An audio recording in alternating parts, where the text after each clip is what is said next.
Is the coast clear? I think the coast is clear. I'm back.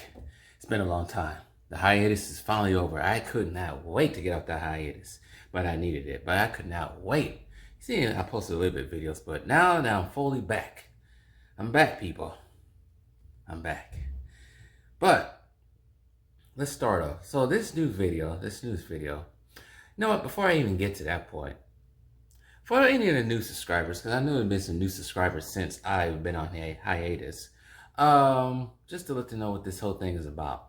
Mainly what this whole channel was supposed to be about before I got into dipping and dabbing with the daily news and the entertainment front, which is completely, you see something every day is just stupid. But for the new ones here, this channel was supposed to be mainly about documenting the great franchises of entertainment and other things like studios and TV shows, stuff like that. And so the series is called History of Franchises. I had a season 1, season 2. You can guys go check that out in the season 1, season 2 playlist.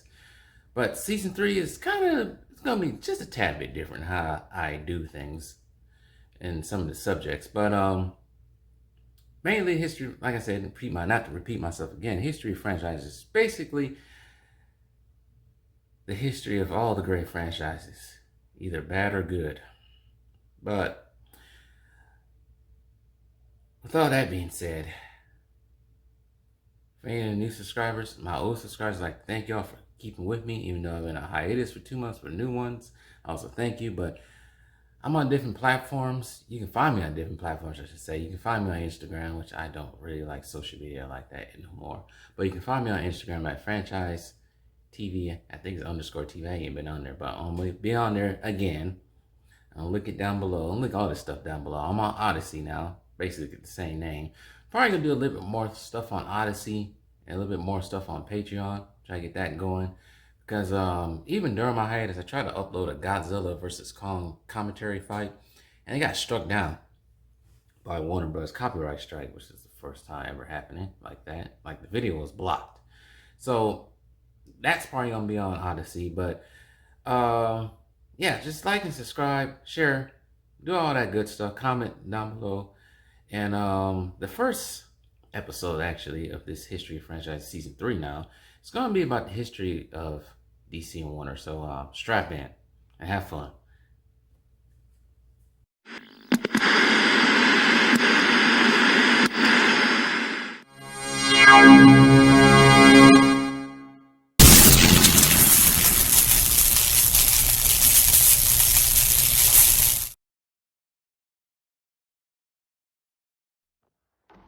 I always wondered how Warner Bros. And DC came to be. Like, how did DC Comics become a wing of Warner? We know the Walt Disney Company and the situation with Marvel Comics, but we ain't gonna talk about that right now.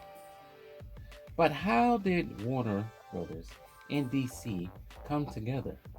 It's a question that has come to mind for me, especially after Warner Media continues to fumble DC like Adrian Peterson on the Warner Art line with 2 seconds left with nobody around him. But we're not going to talk about that right now. We're not going to make the Vikings fans angry. It's a frustrating thought, and I wonder how long both sides, meaning DC and Warner, are going to stay together in this marriage. How long will it take until Warner, or better yet, Warner's parent company, AT&T, are going to decide to give DC up, hopefully to somebody like a Comcast or worse? Mickey Mouse! But let's dig into the history of Warner Brothers and DC Comics.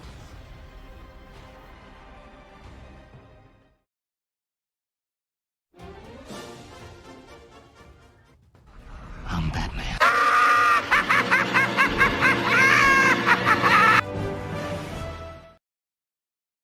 In 1934, entrepreneur Malcolm Wheeler Nicholson founded the National Allied Publications. But before he can actually find it, his origins began with writing out nonfiction about the military after the Great War. He was an officer in World War I. He would begin writing short stories for the Pulp Fictions. By 1925, Nicholson founded the Wheeler Nicholson Incorporated to syndicate his own work. Wheeler Nicholson took note of the emergence of oversized magazines, reprinting comic book strips Willard Nicholson founded and formed the comic book company that was earlier said, National Allied Publications. The first product of the new company will be the tabloid-sized New Fun, the Big Comic Magazine #1. It was an anthology book containing original stories, reprinted from newspaper stories, something that was really never seen before. As the new title, New Fun, became larger, Willard Nicholson would attract many more writers, two of them including Jerry Siegel and Joe Shuster, who would release the character Dr. Occult in 1935. Dr. Occult will be the first consistent recurring character for DC. Willard Nicholson's last title will be the Detective Comics in 1936, revolving around detective stories. The first issue of Detective Comics will be Slam Bradley, created by Willard Nicholson, Siegel, and Shuster. But Willard Nicholson's role will stop in 1937. He was in debt to printing owner and distributor Harry Donnerfield. Nicholson had to take him on as partner in order to publish Detective Comics 1. The major, a name that Willard Nicholson was called for his time in the Army, he was forced out a year later due to cash flow problems. The newly DC Comics Incorporated, formed by Willard Nicholson and Jack S. Liebowitz, a year later also, will be purchased by National Allied after a bankruptcy auction. Comic book publisher Max Gaines formed the sister company All American Publications around 1938. Detective Comics launched another anthology title called Action Comics Issue 1 by Siegel and Shuster, and we all know who was on the cover of that. It was the first appearance of Superman and Satara, the Master Magician and the father of Satana. The book will be the first comic book to feature what we call the new character type now, actually, is the superhero. In 1939, Bill Finger and Bob Kane will release Detective Comics 27, featuring, in his first appearance, cue the music. So now that was established, how did DC came along? Well, in 1939, Fawcett Comics would arrive. National Allied Publications would merge with Detective Comics Incorporated, forming the National Comics Publication in 1946. National Comics Publication would absorb Max Gaines' All-American Publications, and featuring superheroes like The Flash, The Green Lantern, and Wonder Woman. With more buyouts, the company would become National Periodical Publications, or National Comics. With more buyouts, the company will become National Periodical Publications, or National Comics. Then there was a big court battle between Fawcett Comics and National over the rights of Captain Marvel, and not that Captain Marvel, but close. With declining sales from Fawcett folded, selling their rights for Captain Marvel to DC in 1972. With that taking place, this will be known as the Golden Age of Comics. Now, in the Silver Age, starting in the 1950s, there was much more moving and shaking. National Comics would find a rival in Marvel Comics. For most of its time during this era, National Comics characters that have live-action TV shows like The Batman starring Anna West were on TV stations like ABC, and this is way before Disney came around. But some of that would change. In 1967, more changes came around. National Periodical was purchased by Kinney National Company, which would buy Warner Brothers 7 artists in 1969. Kinney National would sell Warner Brothers 7 artists non-entertainment assets in 1972. The new company of Kinney and Warner Brothers 7 will become, drumroll please, Warner Communications. Now, the name DC didn't really come around. It was always known as National during this time, or National Superman, or DC National, which one you prefer. But they didn't adopt the DC name until 1977, with the first logo of DC. By the 1970s, the Bronze Age of comics would begin. In 1978, Warner Brothers and DC would produce their first film, Superman, directed by Richard Donner, starring Christopher Reeves as Kal-El aka Clark Kent, aka Superman. The film would earn a total of $300 million at the box office all around, and it was much of a sweetheart of a movie. Don't really want to call it a sweetheart of a movie. It was much, let's just say, everybody loves it. With that success, we received Superman 2, Swamp Thing, Superman 3, Supergirl, and Superman 4, The Quest for Peace. And much more on Superman, The Quest for Peace in a much different video. And, of course, the return of the Swamp Thing. But, as businesses go in Hollywood, and business in general, things continue to keep moving. So Warner Brothers had some hits and misses with DC characters for much of the 70s and 80s on television first. Warner Brothers and DC racked out Shazam, Wonder Woman, all on CBS or ABC. For animation TV, Warner Brothers didn't have much of a role. Well, much of the 70s and 80s DC characters belonged to Filmation and Hanna-Barbera cartoons productions. Things really didn't start to come together until 1989 with the release of the 1989 hit Batman, starring Michael Keaton as Bruce Wayne and Batman. But shortly before the release of said name movie in June of that year, March 1989, Warner Brothers, or better yet, Warner Communications, merged with Time Incorporated, creating a subsidiary out of DC and coming together as the new Time Warner. With that merger, let the good times begin. This is where the fun begins.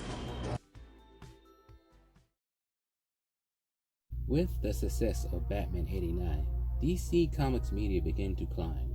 Warner Brothers did by really investing in animation. Now, Warner Brothers always had an animation studio. Well, back in the 1950s and 60s, it did to produce their Looney Tunes, but it had to shut down at the end of the 60s due to rising costs. For much of the 70s, Warner would have to use outside sources to produce Looney Tunes and other various animation.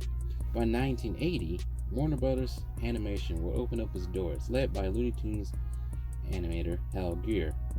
Most of the production was movie animation, for example, like the Looney Bugs Bunny movie in 1981 and the Daffy Duck Fantastic Island in 1983. By 1986, Greer stepped down, but the animation continued. With that move, WB Animation President Gene McCurdy brought in Tom Ruegger. Ruegger was known for his work on the classic Hanna-Barbera productions, A Pup Named Scooby-Doo, a spin-off of Scooby-Doo, of course. McCurdy wanted WB Animation to move into the TV realm, and it just that, establishing many now classic Looney Tunes related titles like Tiny Toons Adventures, starting in 1990, and Animaniacs and Peeking the Brain, so on and so on. Play little body. Oops, sorry. Maybe I'll just stay a couch potato. Bye. But Warner Brothers Animation Group biggest move was the creation of Batman the Animated Series. The inspiration coming from Batman 89 and Batman Returns.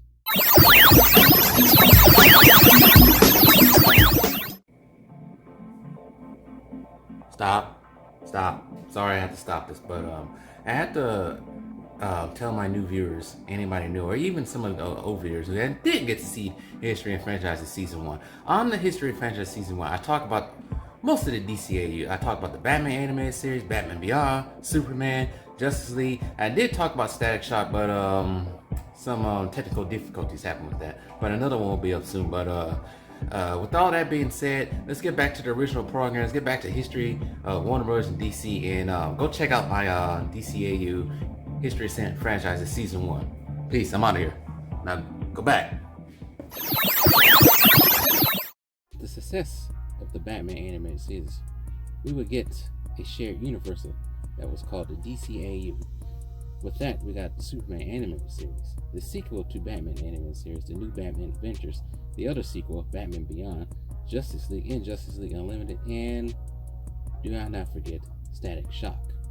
All these shows would have a great influence on 90s kids for years to come. On the live action front, we got Lois and Clark: The New Adventures of Superman, which started in 1993 to 1997. For the cinematic front, DC was basically putting Batman on its back by various Batman films such as Batman Returns, Batman Forever, and the so bad but so good Batman and Robin.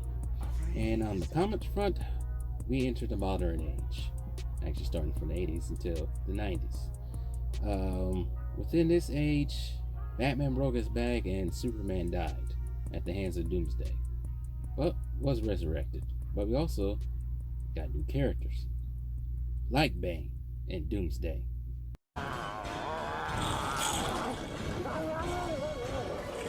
Now for the DC video games, much of the developers for most of the games were outside sources from the 70s to the 2000s, but I will talk about the video games much later in this video.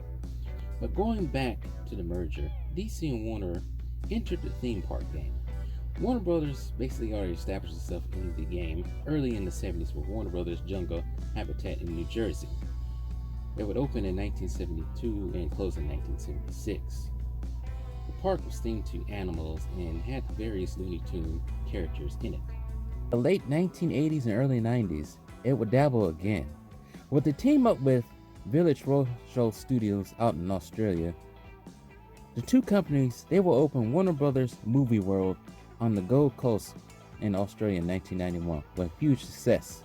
Time Warner then took it upon themselves to purchase half of the Six Flags stocks owned by Perimeter Parks at the time. With that purchase, Looney Tunes characters start showing up across Six Flags in America. In 1992, there was more additions, this time with Batman the Ride premiering at Six Flags Great America in Gurnee, Illinois, making Batman the first of the DC characters at a theme park. By 1993, Time Warner fully took over Six Flags and established more Batman-related attractions across Six Flags, and also Warner Brothers Movie World, with the addition of more DC characters such as Superman, mainly. But by 1998, Time Warner sold Six Flags to Perimeter Parks back to its original owner. But the DC and Looney Tunes characters continue to live on and flow through the Six Flags parks until this day, and also at the Warner Brothers movie parks. But I find it weird Australia, that Warner Spain, and Dubai doesn't own the IPs for Harry Potter when it comes to the theme park. Universal is really making billions off Harry Potter. I find it funny while on my visit to Warner Brothers Studio Tour out in LA, I come out of the Harry Potter exhibit only to look up at the hill that's in the back lot and look up and see Hogwarts, which is at the Universal Studios lot. I just think that's weird, but it's just a thought. But back to the story. By the early 2000s, Time Warner would become AOL Time Warner. Time Warner wanted to embrace the digital revolution of the new century.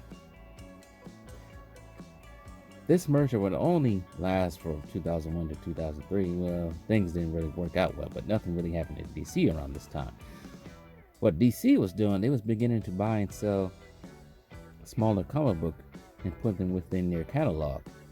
But for media purposes, we will get the Nolanverse in 2005, beginning with Batman Begins, plus a live-action Superman show called Smallville, plus more animated shows like The Batman, and not to forget Superman Returns in 2006. Say what you want about that one. After the ending of the DCEU in 2006, DC will start a line of films called the DC Universe Animated Original Movies, starting with Superman Doomsday in 2007. Most of the films in this whole lineup are a little bit more mature, and more mature than what you probably would have seen in the Bruce Timm-led DCEU animation. Now, going back to the video games in 2004, Warner Brothers established its own gaming publishing called Warner Brothers Interactive Entertainment. Basically, we get Lego Batman and the Batman Arkham series out of this whole thing. But by 2012, DC had much success from its films. The Nolan films were a hit, especially that Dark Knight, and including Dark Knight Rises, plus the addition of Zack Snyder's Watchmen, and we're not going to talk about too much about Jonah Hex and Green Lantern. But by 2012, DC, along with the CW, created the Arrowverse, starting with the Arrow, based on DC superhero Green Arrow. The show would fill in the void of the new defunct TV show Smallville ending in 2010. But DC and Warner, they wanted more. They looked down the street towards Disney and its newly acquired Marvel. They were making waves with their heroes. By this time, the MCU was popping with the success of the Avengers. DC and Warner, especially Warner of course, wanted all of that. So begins the next and current chapter of the relationship of DC and Warner.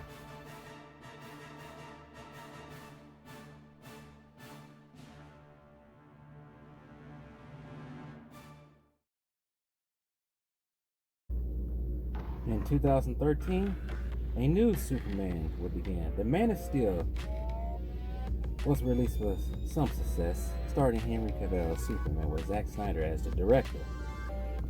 That will give a green light to more. A new Batman, replacing Christian Bale in the Nolan series. The new Batman, Ben Affleck. And with this, we will get the new DCEU. On the animation front, the same thing was going on. We would get the DC animated movie universe, starting with the Justice League Flashpoint Paradox. That was in 2013. Ending in 2020 with the Justice League Dark Apocalypse War. It's a very gruesome movie, but go check out my DCEU review after this video. But anyways, that was a success, more than what the DCEU has been. The DCEU will grow with Batman vs. Superman, Dawn of Justice in 2016, Suicide Squad in the same year, Wonder Woman and the ill-fated Justice League, and much, much more. Now, if you want to hear me talk about the DCEU more, go to Season 2 of History of Franchises Playlist. It's sitting there. I don't want to talk about the DCEU right now. But for comic books in 2011, the new 52 started. It was a reboot of the old 52, but it would end in 2016 with the rebirth. Now, I don't know where direction in DC Comics publishing books. I don't know where they're going, but I guess it's an Infinity Frontier. I don't really know because I don't really pay attention to it, but all of it doesn't seem interesting to me at all. But now currently, how does DC and Warner Brothers, they're in a crunch. Now that Time Warner is gone, and Warner and DC are under the AT&T, now known as Warner Media, it's hard to see where DC can go from here.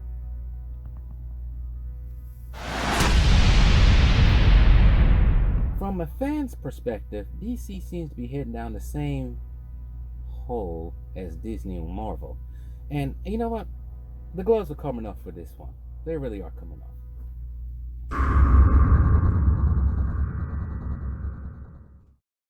So now, currently in the current year 2021, we're almost 2 months away at the time of this recording from Zack Snyder's Justice League being released. From what I have seen so far, it has success to it. But I don't understand Warner Media, where they're going with this whole DC thing. I feel like for them at this current stage and where Marvel is going right now, I feel like this is a perfect opportunity for them to finally overshadow Marvel. Because I look at the Marvel lined up so far and it does not look interesting to me. This is just my opinion. This is just my opinion. It doesn't look anything exciting. I, for one, think Marvel has already reached its climax, and I think they really should be like one movie per year or not even doing anything at all. Just call it a wrap, because I think you did what you did. But for DC, they're trying to go the same way as Marvel and Disney, but they really haven't even established anything to go that route. From what I have seen from Zack Snyder's ideas, and it's either here or there what people think about him, it seems like he had a better plan than what Warner Brothers is trying to do right now, better yet, Warner Media. We had the CEO, Ann Sarnoff, and she keeps coming up with excuses from why she doesn't want to continue with Snyder's verse or Snyder's vision. From what I've seen from what they want to do, like Warner Media wants to do, it does not seem appealing at all. And it's more troubling when we have not only the fans, but you try to attack the fans and call them racist and all kinds of stuff. but it's also the actors who actually want to continue on with this. What a perfect example of people like Jason Momoa. They even told The Rock not to even mention the Snyderverse, which is crazy to me. I don't really see them competing. Maybe they can compete with Marvel with, let's say, whatever Marvel has going on over there. But for me, being as a fan, I have made various videos dealing with DC products and Warner Brothers products. And I try to think which one, more between DC and Marvel, which one I'm more attached to. And I would have to say it's been DC. As much as I love Marvel, I don't love the current state of Marvel, and I really don't like the current state of DC. The reason why we fans continue to keep pushing on this and continue to keep bringing this to a forefront, because we grew up, especially me being a nice kid born in the 90s, we grew up with the peak of what Warner Brothers and DC can do when it comes to these characters. If it wasn't for DC and from what they did with the animation front during the 90s, I would have never became a fan. I would never became a fan of Batman. I wouldn't become a fan of any of these other heroes at all. I wouldn't. There wasn't the comic books that was the opening for superhero. It was the TV shows, the animated TV shows. This goes both for Marvel and DC. Before I even got to the comic books. And it's what made me attached to these characters. I'm 31 years old now, and I'm still attached to these characters. I got posters everywhere. I even sometimes wear my clothes in Batman colors. And even my car is red, and I even got the Robin signal on it. But that's how much of a fan I am of this. And it's just sad to see these people who come in there and don't know what they're doing and keep trying to follow this whole entire, I have to say, this entire woke culture. I might have to say that during much of my growing up, especially in the 90s into 2000s, I will go home, and I even go home, sometimes go home, sometimes go walk to my dad's office and sit there and watch the Batman animated series or watch the new adventures of Batman and Superman animated series. Happy as I can be. Happy, that's all I needed some days. And I even wake up Saturday mornings just to watch the Batman and Superman hour on Kids WB. And all we ask as fans of DC characters, even Marvel characters, even any other franchises that's been stooping low, like Star Wars, all we want to see is good content. That's all we want to see. And Snyder, as much as people hate Snyder for whatever he did when it comes to other people part of the Phantom Menace or whatever, whoever doesn't agree with his vision, I, for one, I'm going to have to say that it's a little bit the animated version of Superman. Even Henry Cavill's Superman is what really got me more intrigued with Superman. I know some people don't like the dark Superman, or I don't really say he's dark. I really say he's a man, the way that Snyder made his story, but Man of Steel, I think he was a man out of place trying to become like humans. And I think he would finally lead it up to that. I know some people get mad that he easily turned to dark side. I think that's the whole anti-life equation going on there. We'll never find out because they don't want to finish with Snyder's verse. We never get to see what happens. But all we want is just good content. We don't want to see forced diversity. I don't care. I really don't. Like I said, I really don't care what the race is, as long as it kind of sucks when you kind of push that forced diversity, because it kind of freaking waters down the character. And you have other characters in the DC and Marvel, especially DC, like they wanted this black Superman. You have other characters who are not the equivalent of Superman, but kind of are Superman. Like you have Steel, John Henry Iron. Why don't we see Steel instead of seeing black Superman?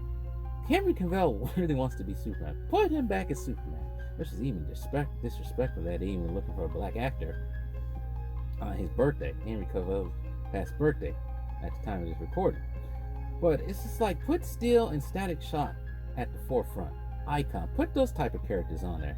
Hey, if you don't want to do anything with Ray Fisher, put Cyborg on there. Just don't try to give us tokenized characters. We don't want that as melanated people, which I am. I don't want to see that. I think Superman should always be white. He's always Clark Kent, white. Same thing with Bruce Wayne, Peter Parker too. Even if you want to create a black Superman, then just either go Steel or Calvin Ellis if you want to. If you want to bring that whole multiverse in, but don't try to replace Henry Cavill with a melanated man, and then try to hire hack writers and directors who basically hate the fans. That does not spell right. And I think Warner Bros. Is going the same way Lucasfilm has gone. DC is going the same way as Lucasfilm has done. That will not work for you in the end. It really won't. And it's funny to me at this point in time when it comes to entertainment. It's just like these guys don't get it. Just like, do you guys want, like, people who hire us in these companies, studios, do you guys want to hear us complain all the time and just try to dismiss this? Why don't you just give us what we want? Like, still try to say, come up with all these excuses, saying not enough people watch the Justice League, or it's too much money to produce Snyder's films. Do you think you'll make that money back if you did produce these films? Like, Marvel and Disney spent a lot of money in the last 5 years on Endgame, Infinity War, having all these actors come together to make this. They made their money back, and some already. You don't think you'll do that with DC? If you put a good story out there? You don't think you'll do that? This would put you on the map. It really would. And I don't want to repeat what anybody else has said. I mean, YouTubers have said. I know a lot of YouTubers have said that they grew up with these characters and watched a lot of Warner Brother DC related movies. I did. I watched countless hours of repeats of all the Batman films and animated. I did all that. Played the games various times. It's just sad as a fan to see the people who hold these things and just don't care and just put anything out there for people who really, other people who really don't care. It's like basically the 1%. But I wouldn't be surprised in the near future of AT&T just decides to get rid of DC. You laid off a lot of writers already. Just decided just to get rid of them altogether. And I know this is wishful thinking. I think the perfect studio to actually probably be well equipped to take on DC Comics would be Comcast Universal. Just imagine, shoot, I can imagine right now how many, well, I don't think they ever can get the theme park IPs to them. I think they'll still belong to Six Flags, but I think they will probably be the best ones up. I don't know about Sony, and especially don't go to Disney. Hell no. But I probably would leave it with Comcast Universal at this point in time. But as a fan, all I'm saying is this is disappointing. It really is. And I want to say this is the last time I speak about it, because I did a video earlier this year about it after the announcement of John come up with a black Superman, an actor and all that stuff. But hopefully this is the last time. All I gotta say is, I guess for now, I guess I have to enjoy the old stuff, because the new stuff, it's not enjoyable. It's not fun anymore. It's not fun when you're getting preached to. It's not.